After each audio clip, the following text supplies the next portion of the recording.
Hi, my name is Marcia Stromgren, and you have tuned in to Just the Facts. Thanks for joining us today.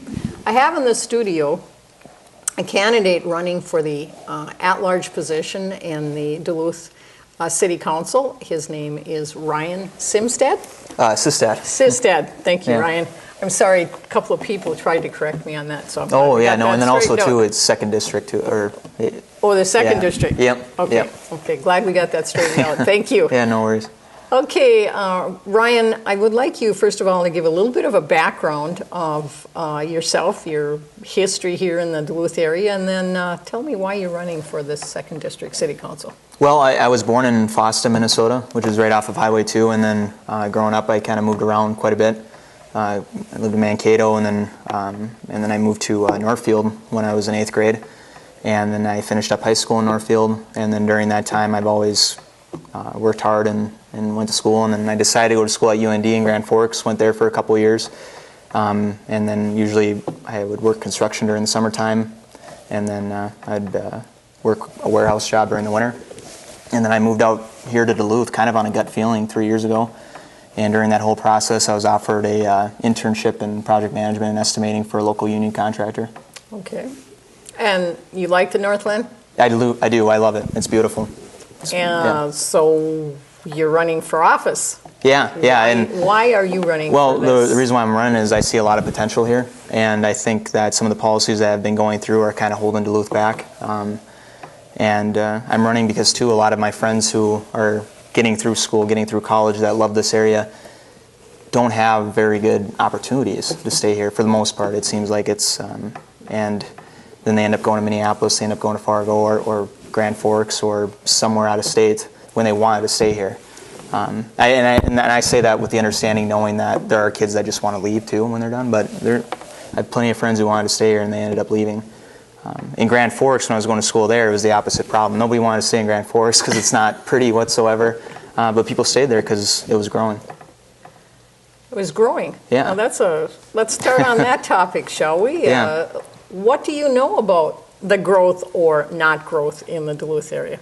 Tell us a little bit about that. Since 1990, Duluth has only grown by 1% in population, and during that whole process, Minnesota has grown by 25% in population, and St. Louis County as a whole has dropped down by 10%. And I think it kind of correlates with a lot of the problems that we're having today, and I think it's a reason for many of the issues that we have today. And also, too, in recent years, Duluth's growth has been it's been getting worse. It's at 0.1%, 90 people since 2013. 90 people. I got to bet that, and this is a speculation on my part, that many of them are coming here because it's an easy county to get on welfare, which that's not your issue, but certainly has a lot to do with maybe why there's not other growth here. Do you feel that the City of Duluth is, with these now another proposal of another 0.5% sales tax, or is it moving in the right direction? What's your thoughts on that? Well, I'm neutral on it because I like how Mayor Larson's addressing the issue on our city streets, but in my opinion, at some point we got to draw the line in the sand somewhere because we already have the highest city sales tax in Minnesota. When you look at right over in Grand Rapids, it's at 7.375. We're at 8.375. In Wisconsin, they're at 5.5%. So I personally right now I'm sitting pretty neutral on it, but it makes you wonder when is this going to stop being the solution to every problem. And we're going to generate about $7 million in revenue with the extra sales tax, but we have $476 million in estimated needs for infrastructure costs. So I think in order to make a real dent in improving our city streets, it starts with growing our tax base. Well, I think you see that correlation there. Without a growth in population, a desire to want to stay here, buy a piece of property, and own a home. Yep. Or a business. I'm a business owner outside the city of Duluth. I will not come in and run a business inside the city with all of the fees, and I've talked to business owners, the extra fees and the regulations, and I just heard another one say, they have to pay a fee for a hot water tank in one of their rentals. Well, okay, that fee does get passed on to the legitimate renter, obviously, but if you're constantly adding fees and increasing taxes, and the services really have not improved that much, why would you want to come and live within the city of Duluth? I mean, the townships have been growing quite well over the period of time that you're talking about. Well, like Hermantown's grown by 40% since 1990. And when you're talking about the fees too and all about it's transferring to the renters, you're exactly right, hence housing problem. You know, our tax base isn't growing, so more fees, more taxes, increase in property taxes. And if you own rentals, that just gets passed down to the renters. And then now, all of a sudden, we have a shortage of affordable housing. Yeah, I was at a candidate forum for the 4th District and the at-large candidates out at Mr. D's a week ago, Thursday, I believe it was. And they were, for the most part, except Howie Hansen, was saying that we need to provide more affordable housing. We need to provide more. We need to do this. We need to do that. Excuse me, that's not the rule. That's not the role of government to provide affordable housing. And then the statement was asked as to whether you would put restrictions on a contractor that's going to be building this affordable housing. Well, there it is again, government control of a private business coming in to provide affordable housing that the taxpayers are going to have to pay for. I think the whole idea of city government and some other levels of government as well is they're doing what is not their responsibility, and they're letting go of the responsibility of the infrastructure such as the streets and the old and decaying sewer lines and water lines and electrical and whatnot. Yeah. Well, technically they're addressing the issues, but they're just addressing it with more fees, you know, like with the infrastructure and everything.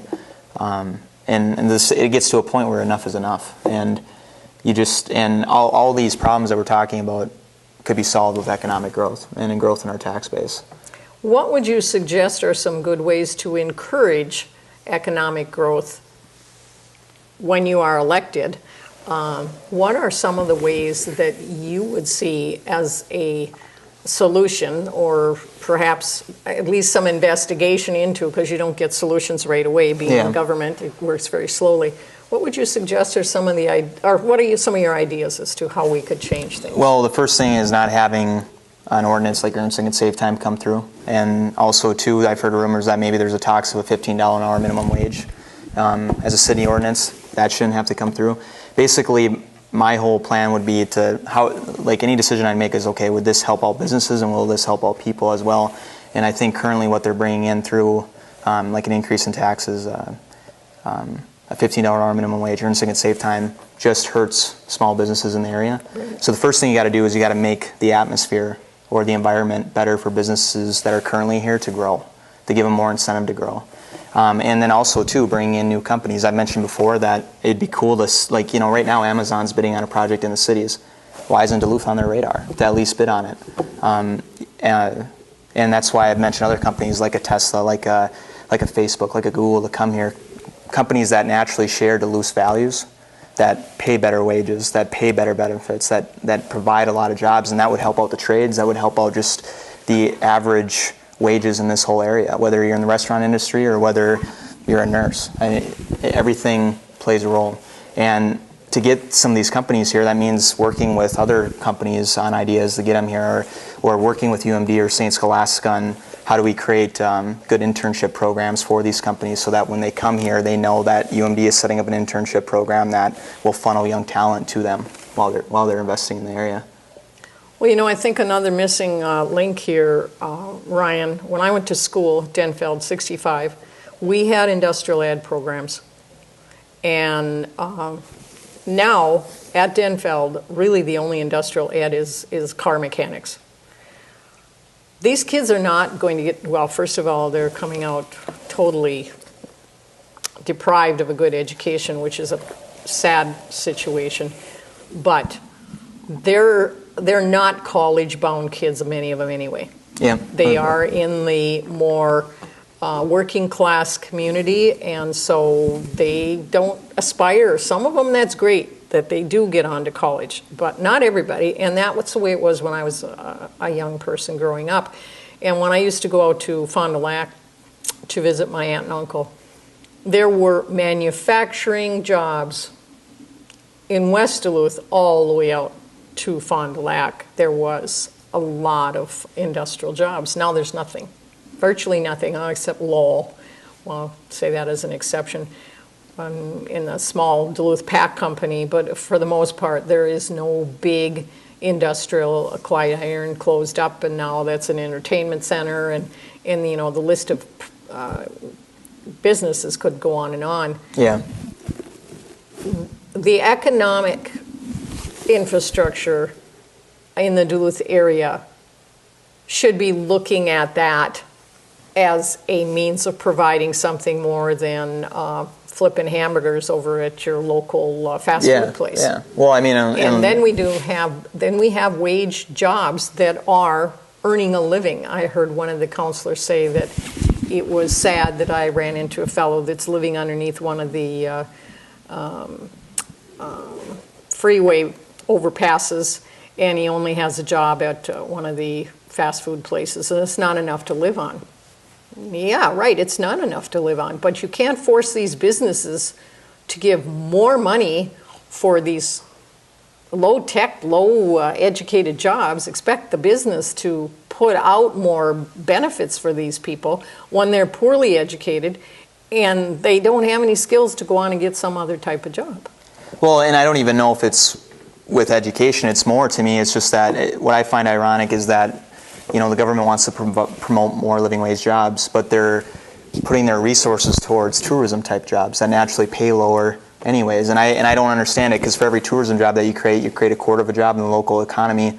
But when you focus on jobs like manufacturing, that creates 2.2 jobs in the local economy, because naturally they get paid, people are getting paid more. Right. And so the more that you promote those jobs, I argue that it actually helps out the tourism jobs in the area, because let's say if you have a stud of a cook or a stud of a bartender or waitress, you know, if I'm owning a bar, I'm going to pay them a little bit more, hoping that they don't leave and go start that manufacturing company where they're going to get benefits. They're going to have benefits like earn sick and save time and a higher wage. That's an interesting way to look at that. I never thought of that. Yeah. Okay. Well, okay, so providing good paying jobs. How about the way that the city has been focusing on providing trails for everybody to walk their dog or take a walk or do their biking or whatever? It seems to me that those tax dollars that are needed for the infrastructure should be going into the infrastructure rather than those types of things, simply because not everybody owns a dog, not everybody can walk for any distance or rides a bike, and there's no fees for those people to be on these trails. So eventually, you know, all taxpayers are paying for all these trails and what have you, and it's good to have a focus on outdoor living and health and whatnot, but we didn't have those things when I was growing up. Yeah. And the kids were a lot healthier. They were outside enjoying things more than they are now. But now we have to provide them a way to be healthier. What's your thoughts on that? Well, personally, I don't have too much against trails, but if it gets in the way of helping improve our infrastructure, then it's kind of like what I was saying before, is you got to draw the line somewhere. But I know that trails are part of the reason why people come up here to visit. But honestly, when it comes to how much money we're allocating towards trails, I'm not too educated on that topic. I printed out the budget earlier this year and read through it, and but I wouldn't know the exact number percentage-wise or exact money-wise and how much is going towards trails. What are your thoughts? Well, I don't know what the amounts are, but it's the idea of the fact that, okay, as I was taught in math, they called it arithmetic in those days, we have a pie of money. There's only so many slices in that pie that you can allocate enough money for a particular area. So, okay, you keep adding more ways to slice that pie, everybody's slice is going to get smaller.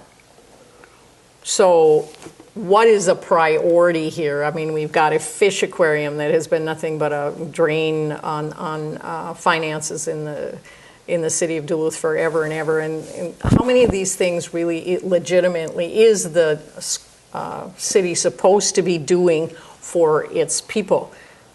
You got that pie, you've only got so much money, and so if you're slicing it down and getting it smaller and smaller. You got to start prioritizing. Right, and so if bikers, hikers, dog walkers aren't even paying for that slice of the pie. It's got to come out of someplace. It's got to come out of your general fund. Then you're not allocating enough money over here for the infrastructure, which is what they're supposed to be doing. Yeah. I mean, to me, if I'm budgeting for anything, I like to prioritize on what's the most important thing that I need to take care of first, whether it's a small budget or a big budget. And right now, it's our roads, and fire and safety. Obviously. And fire and safety. And see, that's what the role of government is. It's supposed to be providing safety and fire and police protection, and then your infrastructure. Those are the really main areas that any governmental agency is supposed to be focusing on. But I sat there and listened to them talking about how we got to provide more affordable housing. That's really not the city's responsibility. And if a business comes in here, buys a piece of property, and provides affordable housing, which means jobs for people, keep the government out of it, that's the role of that contractor, to get his job done, provide those living wage jobs for the people that are working for him. The city has no business interfering in that. They have the regulations that the contractor has to abide by, but they should have no say in making sure that these homes are provided for in the first place. Do you understand? Oh, no, I totally understand. I'm just listening. You agree or disagree with that? I agree. I think it gets to a point where they reach too much. One idea that I've had, I don't even know if it'd even be worth it, but is to incentivize people to invest more in their homes, is creating a property tax freeze for 3 years on city property taxes, if that's even possible. But let's say if I own a home, it's valued at $75,000, and we know that I'm going to be paying city property taxes on the $75,000 value. I think it'd be kind of cool if I could put $100,000 into it without having to worry about paying extra property taxes for the next couple of years, and I can plan for it. Well, let me bring this up then. The tax increment districts, TIFs they're called, are costing taxpayers thousands and thousands of dollars because they have, and I just was given an example of this brand new hotel downtown Duluth doesn't have to pay taxes for 25 years. What about all the rest of the people, like my children, both have homes. They didn't get any tax incentive when they bought their homes. They had to manage to pay for their mortgage, their water, and their other services as they live in the city of Duluth. They had no tax incentives. If we give tax incentives to people, we're causing those people that already have an established property to pay more taxes in the meantime where somebody is not having to pay taxes. So I've always disagreed with the tax increment districts because I think it's a hardship for other people simply because there's no tax. Oh, I was just talking about the city in general, like just a if you own a home and you want to invest into it, Okay, but like I said, it's like the tax increment district. If you're not paying taxes, maybe I'm misunderstanding you. No, you're still paying and this is just an idea that I'm throwing out there. I haven't looked too much into it. It's okay. But I'm just saying, let's say if your home is valued at $100,000 in say 2018, and you put, but then we say, okay, right, on city property taxes we can't control the county, but for 3 years there will be a tax freeze on your city property taxes. So for tax freeze. Tax freeze. Okay, I'm sorry. So for those, those 3 years, you know that you can reinvest in your home. You can put a new roof in it, a new heater, without having to worry about paying extra on property taxes. Okay. And you can plan for it a couple years ahead of time. And I think it'd be cool if we had a program where, let's say, if you're a first-time home buyer in Duluth, the city has a program where, let's say, a young guy comes in or a young gal comes in and buys a home, say in West Duluth, for $50,000. Have a program saying, okay, city property taxes, this is what you paid for it for the first 3 years that you own this home. Okay. This is what you're going to pay on the $50,000 value. Okay. And do whatever you got to do after that to make the home the way you want it to be, and then 3 years we'll come back, we'll reevaluate, and that's when you pay your increase in property taxes. Which I don't like saying, but at least it's something to incentivize people maybe to reinvest in their homes or incentivize people to come here.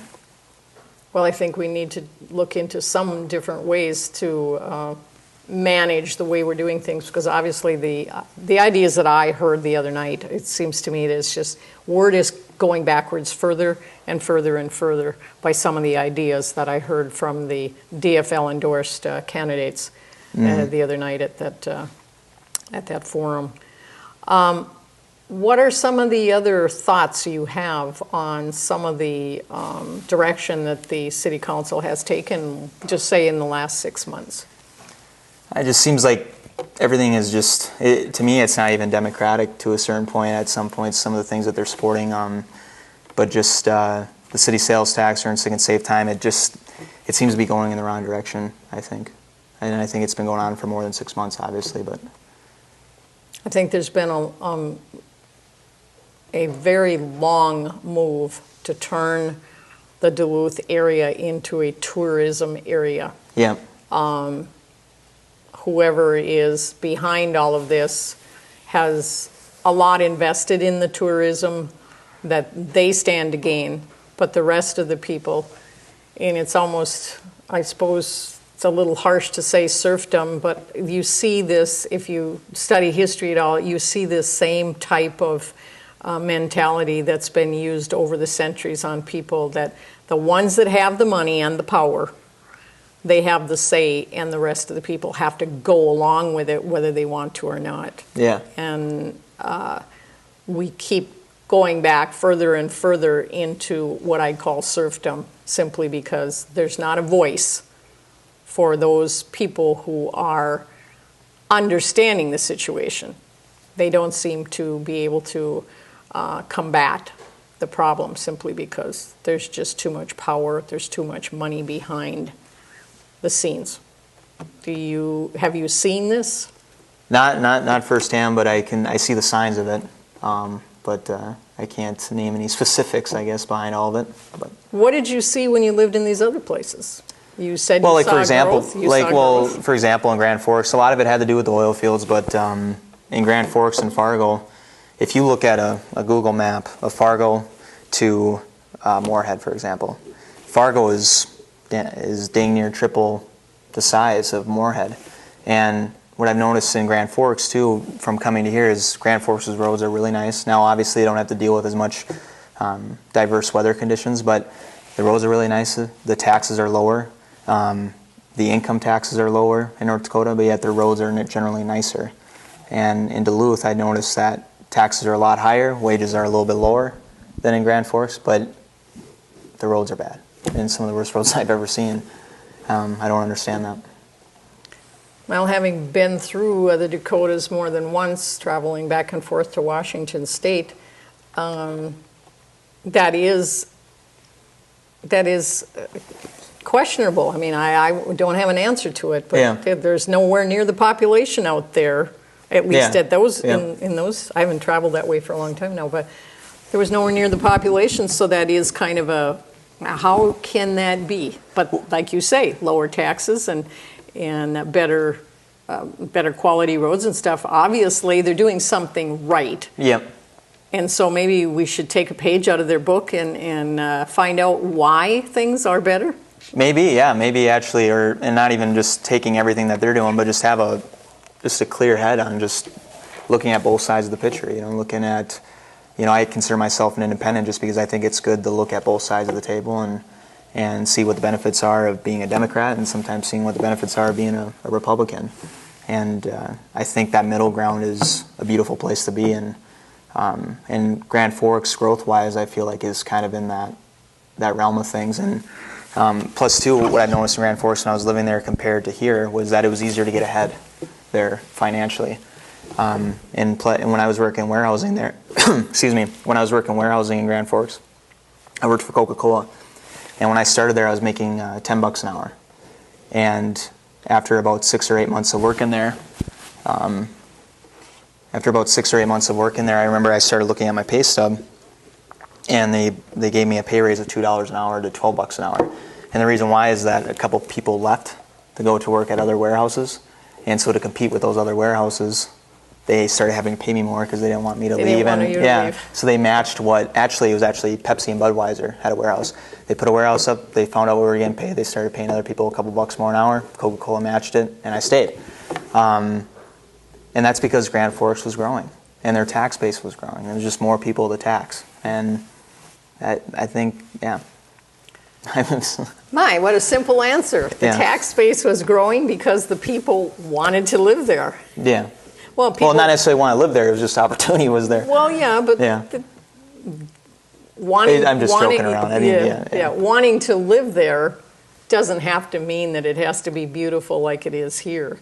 Yeah. There's an advantage to living there because they're getting a wage that they can live on. Yep. Yeah, I mean, that has some part of the equation whenever we're looking at a place to live. Are we going to be able to afford to live there is part of that equation. So that's very interesting viewpoint on that. And I think it's good that you have had the opportunity to just see what it was like living in other areas, because you can always bring that knowledge with you to the table.